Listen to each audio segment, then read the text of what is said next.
The moment my sister said she hoped my baby wouldn't turn out like me, alone, unloved, and poor, I thought that was the worst thing I'd hear at my own baby shower.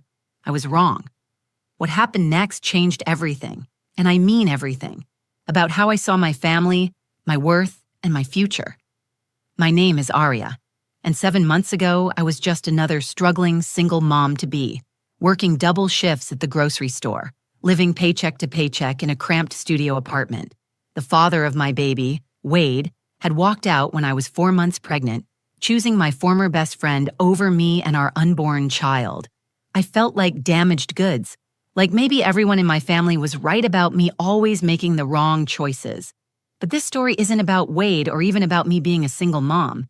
This is about the day I discovered that sometimes the people who claim to love you are the ones destroying you. And sometimes strangers become the family you never knew you needed.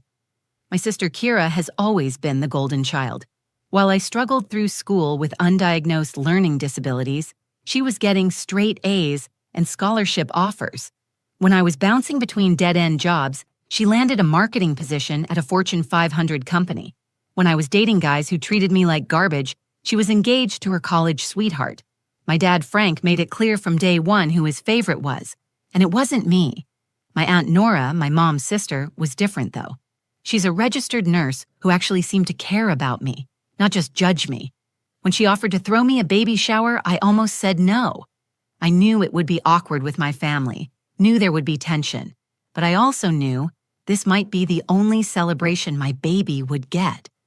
Grandma Beth, my 70-year-old grandmother, insisted on coming despite being in a wheelchair since her stroke last year. She always had a soft spot for me, maybe because she saw something of my late mother in me. My mom died when I was 16, and I think that's when everything started falling apart for me. She was the buffer between me and the rest of the family's disappointment. The baby shower was set for a Sunday afternoon at Aunt Nora's house. I spent the morning throwing up from morning sickness and trying to squeeze into the only decent maternity dress I owned, which I'd borrowed from a coworker. I looked at myself in the mirror and tried to practice smiling, tried to convince myself that maybe, just maybe, this could actually be a good day. Maybe my family would step up. Maybe they'd see that I was trying to turn my life around. I should have known better. Some families lift you up when you're down. Others use your lowest moments to remind you exactly where they think you belong. Walking into Aunt Nora's house that Sunday afternoon, I felt like I was entering enemy territory disguised as a celebration. The living room had been transformed with soft yellow and green decorations, balloons tied to every chair, and a banner that read, "Welcome Baby" in cheerful pastel letters. It should have felt warm and inviting, but all I could think about was how out of place I looked in my borrowed dress, how my swollen feet were already aching in the only decent shoes I owned. Aunt Nora greeted me at the door with a genuine hug, the kind that actually meant something. She'd been working a double shift at the hospital the night before, but still managed to make everything look perfect.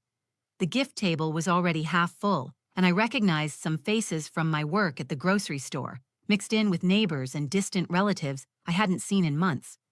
Kira arrived 20 minutes late naturally, making her entrance in a designer dress that probably cost more than I made in 2 weeks. She air-kissed my cheek and handed me a perfectly wrapped gift with a smile that never reached her eyes. "Sorry I'm late," she said, though she didn't sound sorry at all. Traffic was horrible coming from the country club. Of course it was the country club. Kira made sure everyone knew she belonged to places like that now, places where people like me couldn't even afford to park in the lot. Dad showed up with Grandma Beth, wheeling her to the best spot in the living room where she could see everything. He gave me an awkward side hug and a pat on the shoulder that felt more like a consolation prize than affection. "How are you holding up, kiddo?" he asked, but his eyes were already scanning the room for someone more interesting to talk to. The first hour went exactly like I expected. I sat in the designated chair of honor, opening gifts while everyone watched and made appropriate noises. Diapers, baby clothes, a high chair from Aunt Nora that was way too generous. Each gift came with advice I didn't ask for and comments that felt like tiny cuts. "Make sure you start a college fund early," said Mrs. Patterson from next door, as if I had money lying around to invest. "It's never too early to think about the baby's future." "Sleep when the baby sleeps," added my coworker Janet. Though I guess you'll have to work around your job schedule. Every comment reminded me of what I didn't have, what I couldn't provide, what I was lacking as a soon-to-be mother. I kept my smile plastered on and nodded at all the right moments, but inside I was shrinking smaller and smaller. Kira spent most of the time on her phone, occasionally looking up to make observations that weren't quite insults but weren't compliments either. When I opened a package of generic brand baby formula, she said, "Oh, good. You'll definitely need that since you won't be able to afford the organic stuff." When someone gave me a secondhand car seat, she added, "At least it's functional, right?" Each comment was delivered with that same fake smile, that tone that made it impossible to call her out without looking oversensitive. This was Kira's specialty, the art of the socially acceptable put down. Dad was equally unhelpful, spending most of his time talking to other guests about work, the weather, anything except his pregnant daughter, who was supposed to be the guest of honor. When people asked him about becoming a grandfather, he'd shrug and say things like, "Well, we'll see how it goes," as if my pregnancy was some kind of experiment that might not work out. The only person who seemed genuinely happy for me was Grandma Beth. She held my hand during the gift opening and whispered little encouragements. "That's a beautiful outfit," she'd say about each tiny piece of baby clothing. "Your little one is going to be so loved."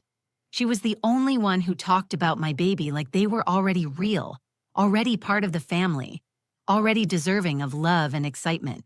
But even Grandma Beth couldn't change the overall atmosphere in that room. I could feel the judgment radiating from certain corners, hear the whispered conversations that stopped when I looked over. This was supposed to be my day, my celebration, but it felt more like a charity event where everyone was doing their good deed for the poor, unfortunate relative. By the time we got to the advice-giving portion of the shower, I was emotionally drained.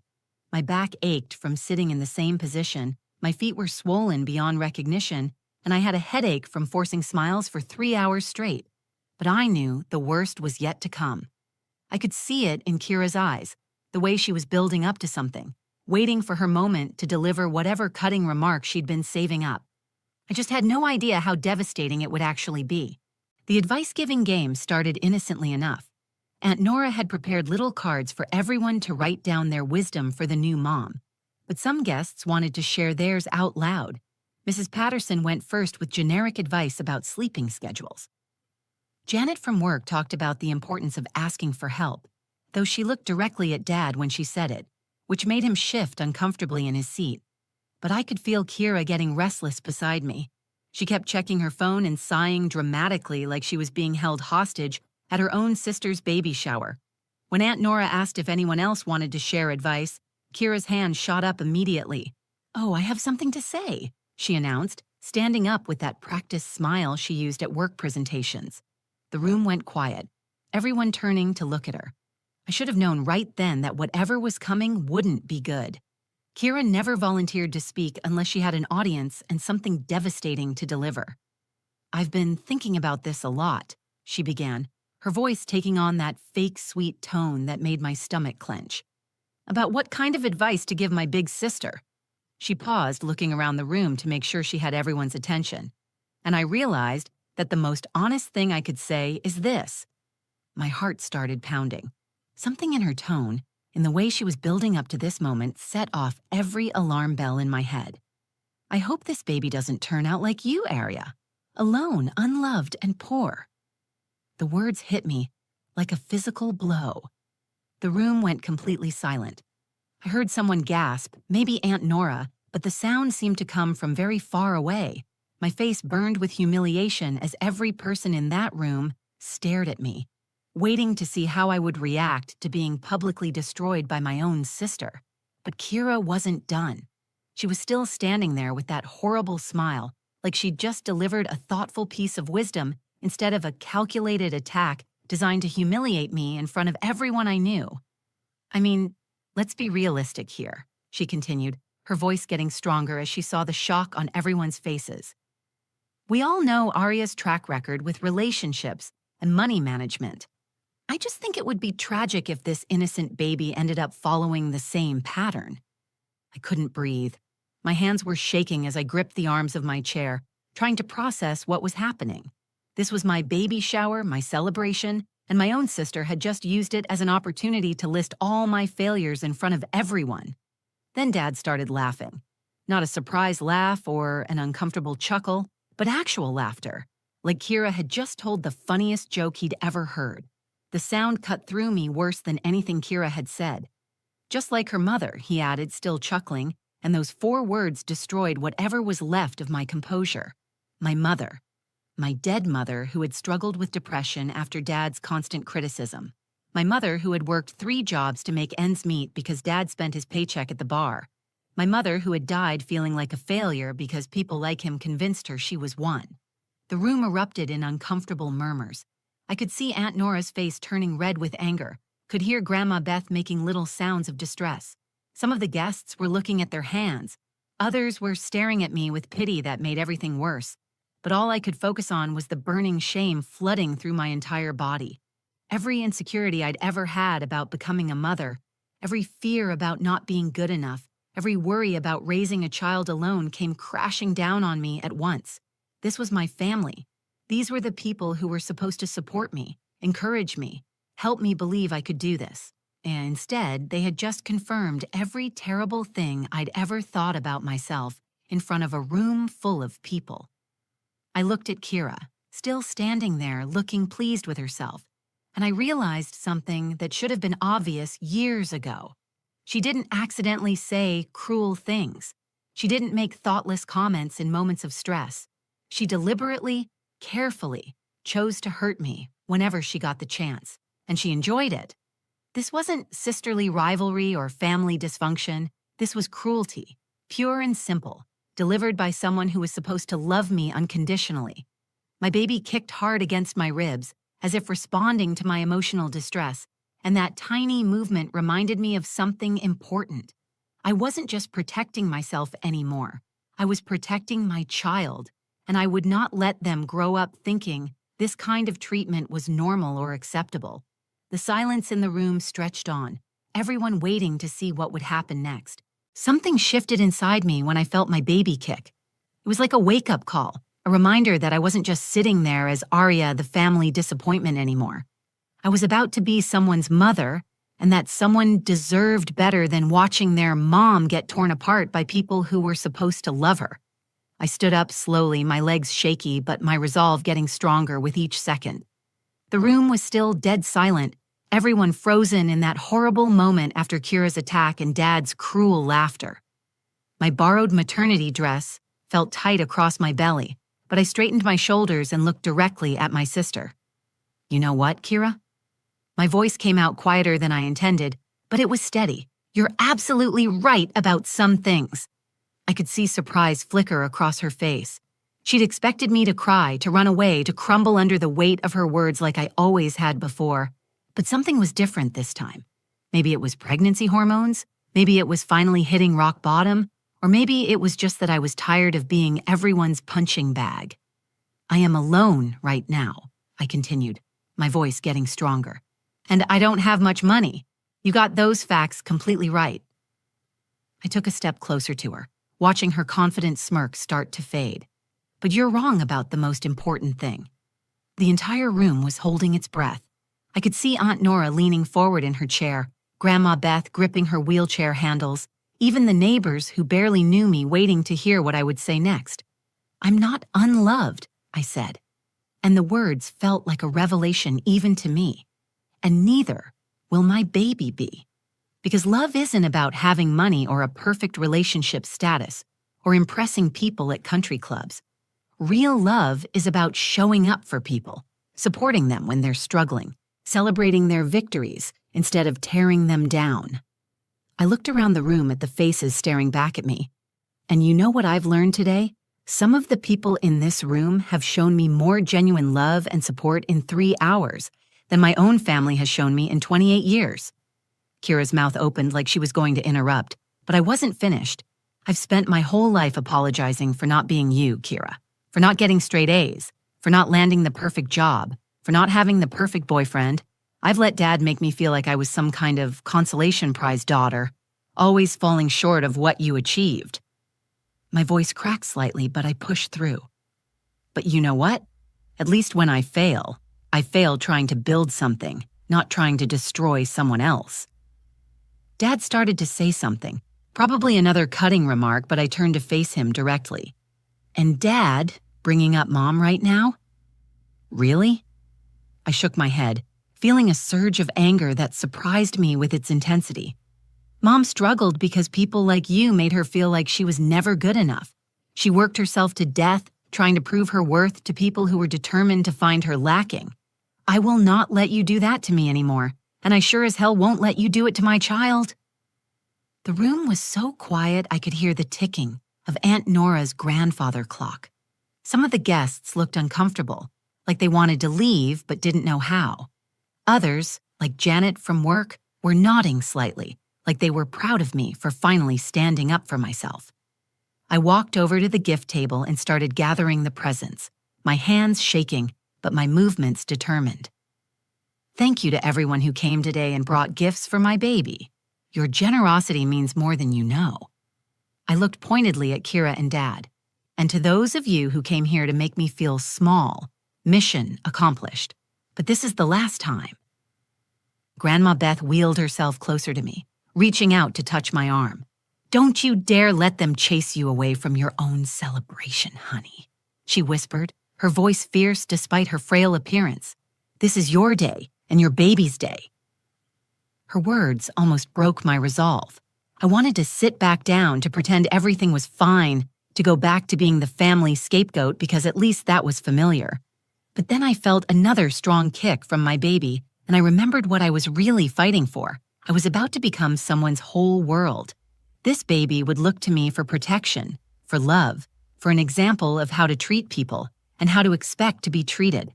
I could not let my child grow up thinking that Kira's cruelty and Dad's dismissiveness were normal family dynamics. I picked up my purse, preparing to leave my own baby shower with whatever dignity I had left. That's when the front door opened. Aunt Nora walked through the front door still wearing her navy blue scrubs, looking exhausted from what I knew had been a brutal 12-hour shift at the hospital. She was carrying a manila envelope and had that serious expression she got when dealing with medical emergencies. The entire room turned to look at her, probably grateful for any distraction from the toxic family drama that had just exploded. Sorry I'm late getting back, she said, glancing around at all the shocked faces. I had to stay for an emergency surgery, but I'm glad I caught everyone before you left. Her eyes found mine across the room, and I could see something in her expression that I couldn't quite read. Actually, Arya, I have something important to announce. My stomach dropped. The last thing I needed right now was more bad news, and Aunt Nora's tone suggested this was serious. I was still holding my purse, still ready to walk out and never look back, but something in her voice made me freeze. I got a call from the hospital about an hour ago, she continued, walking closer to where I stood. Remember that blood test you took last month? The genetic screening for the baby? I nodded, confused about where this was going. Every pregnant woman gets those tests. Yeah, everything came back normal. Well, they ran some additional tests because of certain markers they found, and they discovered something incredible. Aunt Nora's tired face was starting to show the hint of a smile. Arya, you're a perfect bone marrow match for a 7-year-old girl named Ivy Chen, who's been on the transplant waiting list for over 2 years. The room went completely silent again, but this time it was a different kind of silence. Not the horrified quiet after Kira's attack, but the stunned silence of people trying to process unexpected news. I don't understand, I said, my voice barely above a whisper. What does that mean? Aunt Nora opened the manila envelope and pulled out several official-looking documents. It means you have the power to save a little girl's life. But that's not all. She looked directly at me, and now I could see that she was actually excited. Ivy's family, the Chens, they've been searching for a compatible donor for so long that they established a foundation to support potential donors. Arya, they want to cover all your medical expenses for the donation procedure, set up a full college trust fund for your baby, and they're offering you a position at their family's accounting firm. I felt like I was dreaming. This couldn't be real. Things like this didn't happen to people like me. That's impossible, I managed to say. There's more, Aunt Nora continued, her smile growing wider. I spoke with Mrs. Chen personally. She said anyone selfless enough to help save their daughter's life deserves to be surrounded by people who appreciate them. They want you to be part of their family's life, Arya. They want to support you not just through the donation process, but beyond that. I heard Kira make a small choking sound behind me. When I turned to look at her, her face had gone from smug satisfaction to complete shock. Her mouth was actually hanging open. "That's not possible," Kira said, her voice higher than usual. "Things like that just don't happen. There has to be some mistake." But Aunt Nora was shaking her head, holding up the official hospital letterhead. "No mistake. The blood work is definitive. Arya is a perfect match, and the Chen family has been praying for exactly this moment for 2 years." Dad looked like someone had slapped him. He kept opening and closing his mouth, clearly trying to process how his failure daughter had just become someone's literal lifesaver. Mrs. Patterson from next door started crying. "Oh, honey, that's the most beautiful thing I've ever heard." Janet from work was beaming like she'd won the lottery herself. "Arya, this is incredible. You're going to save a little girl's life." But the most amazing transformation was happening in me. Standing there in that room where I'd been humiliated just minutes before, holding papers that proved I was valuable in ways I'd never imagined, I felt something I hadn't experienced in years. I felt proud of myself. "The procedure is completely safe for you and the baby," Aunt Nora assured me, "and the Chens understand you're pregnant. They're actually even more grateful because they know you're taking on additional consideration for their daughter while carrying your own child." I looked around the room at all the faces staring at me with newfound respect and amazement. These same people who had just witnessed my sister tear me down were now seeing me elevated to something I'd never been before. A hero. Kira was still standing there looking stunned, but now her expression had shifted from shock to something that looked uncomfortably like jealousy. The irony wasn't lost on me. She'd just finished telling everyone how worthless I was, and now I was literally worth saving someone's life. The transformation in that room was immediate and complete. Suddenly, everyone who had been sitting in uncomfortable silence just minutes before was crowding around me, wanting to congratulate me, to touch my arm, to be part of this incredible moment. Mrs. Patterson was still crying, saying over and over how proud she was to know me. Janet grabbed my hands and said this was the most amazing thing that had ever happened to anyone she knew. But the most satisfying moment was watching Kira try to backtrack from her devastating comment. She approached me with a forced smile, her voice shaky as she said, "I was just joking earlier, you know that, right? I didn't mean any of it." I looked at her for a long moment, remembering every cruel comment, every put-down, every time she'd made me feel small. "No, Kira," I said calmly. "You meant every word, and that's exactly why this means so much." Dad was shuffling his feet nearby, clearly struggling with how to handle this reversal. The daughter he'd just laughed at for being a failure was now going to save a child's life and receive opportunities he'd never been able to provide. "Arya, I think maybe I spoke out of turn earlier," he mumbled. "You think?" Grandma Beth's voice cut through his weak apology like a knife. Despite being in a wheelchair, she managed to look fierce and formidable. "Frank, you should be ashamed of yourself. Both of you should be." She looked at Kira with disgust. "This girl has more heart in her little finger than either of you have in your whole bodies." The next few hours flew by in a blur of phone calls and paperwork. Aunt Nora helped me contact the Chen family, and I found myself talking to Mrs. Chen, who cried when she heard I was willing to help. Her gratitude was overwhelming, but what struck me most was how she kept thanking me for my beautiful heart and saying that Ivy was going to be so excited to meet the person who saved her life. Within a week, everything changed.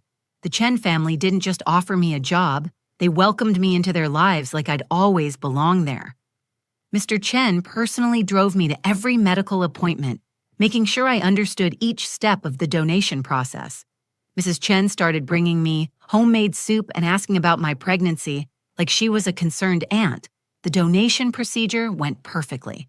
When I met 7-year-old Ivy for the first time, she hugged me and said, "Thank you for giving me your bone marrow so I can grow up." I cried harder than I had in years, but these were tears of joy, of purpose, of finally understanding what it felt like to matter to someone. 3 months later, I gave birth to my daughter Jade in a private room that the Chens had upgraded for me. Ivy, now healthy and gaining strength every day, was one of my first visitors. She brought a teddy bear for Jade and a card that said, "Thank you for saving my life so I could meet your baby." The job at Chen and Associates turned out to be everything I'd never dared to dream of. They started me in accounts receivable, but encouraged me to take accounting classes at night, which they paid for. For the first time in my life, I had colleagues who respected my work, who saw potential in me, who treated me like I belonged. Kira tried to rebuild our relationship, sending cards and making awkward phone calls where she claimed she'd just been having a bad day at the baby shower. But I'd learned something important about forgiveness. You can forgive someone without allowing them to keep hurting you. I was polite but distant, protecting the peace I'd finally found. Dad made more effort showing up for Jade's first birthday and actually seeming proud when he told people about how I'd saved a little girl's life. But the damage was done. Some words can't be taken back, and some moments reveal too much truth about who people really are. The best part of this whole story isn't even the money or the job, though those things changed my life in practical ways. The best part is that Jade is growing up surrounded by people who celebrate her, who see her as a blessing, who would never dream of tearing her down to build themselves up. She calls the Chens her bonus grandparents, and Ivy is like the little sister she never would have had otherwise. That baby shower taught me that sometimes the worst moments in your life are actually doorways to the best ones. Sometimes you have to lose the family you were born into to find the family you were meant to have. If this story touched your heart, please share it with someone who needs to hear that their worth isn't determined by the people who refuse to see it. Hit that like button if you believe in second chances and new beginnings. And subscribe to this channel for more real stories about overcoming family drama and finding your true value.